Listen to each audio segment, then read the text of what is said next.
Welcome back, my friends, to TFT Hyperroll with Artark and the finale of the Stacks Trilogy.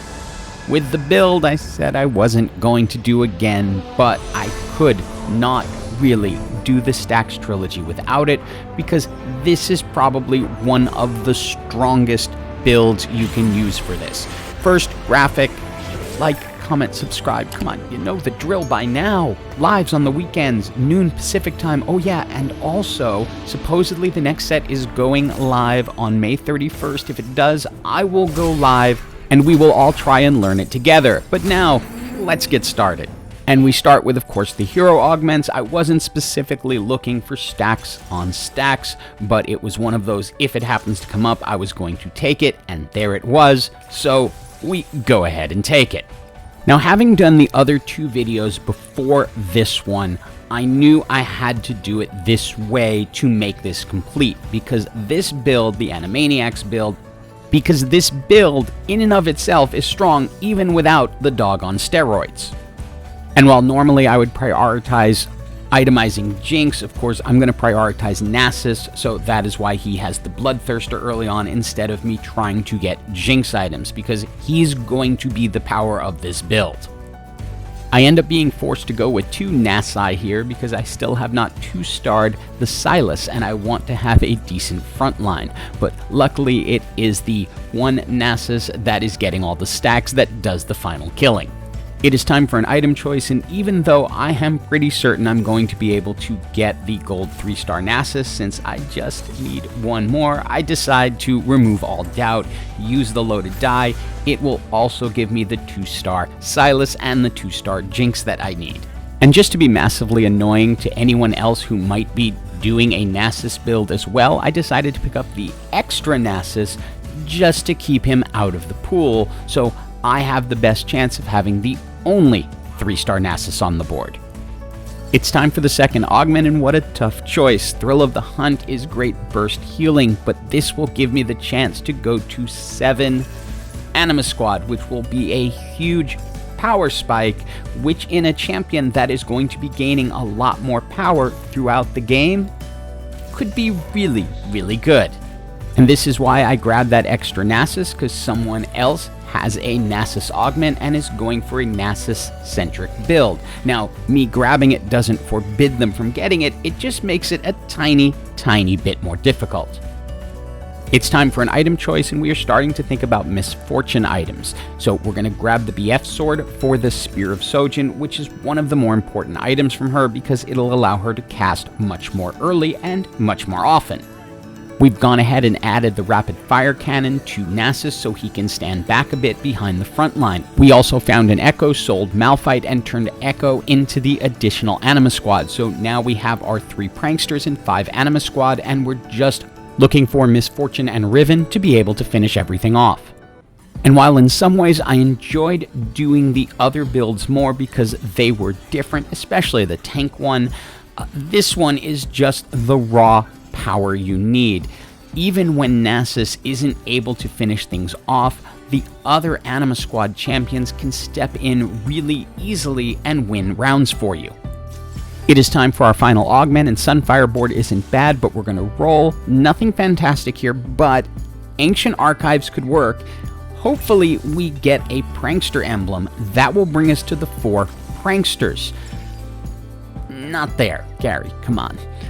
But Aegis can work, because Echo is an Aegis, so this will at least give us a little more tankiness in the build. Finally, we can finish off Misfortune with 2 Spear of Sojins and a jeweled gauntlet. So she is now going to be casting very early, very often, and with a lot of power. Unless, of course, you run into a Gadget team that has Shroud of Stillness, and they can place it at the moment at the start of the fight, which will keep Misfortune from casting us early, allowing the Gnar to get into the backline. Even with that problem, Nasus still does really, really well. Not quite enough to win it, because they're going to go down, but it's still a really fun fight. And we all already know how strong this combo is, but you really get to see it here. Nasus is able to just tear through things, Misfortune can finish them off, and even though they have a Misfortune, it's just not enough to overcome the power that's in this build. A couple more item choices, and first we decide to go with the Warmogs for Echo, and that is because he is serving the role of a tank now, as he's jumping into the back line and handling things there. We go ahead and grab the Infinity Edge for Nasus, which will just increase his damage. Titan's Resolve I would much prefer, but since we hadn't gotten it yet, I decided I wanted to finish it off with some extra power.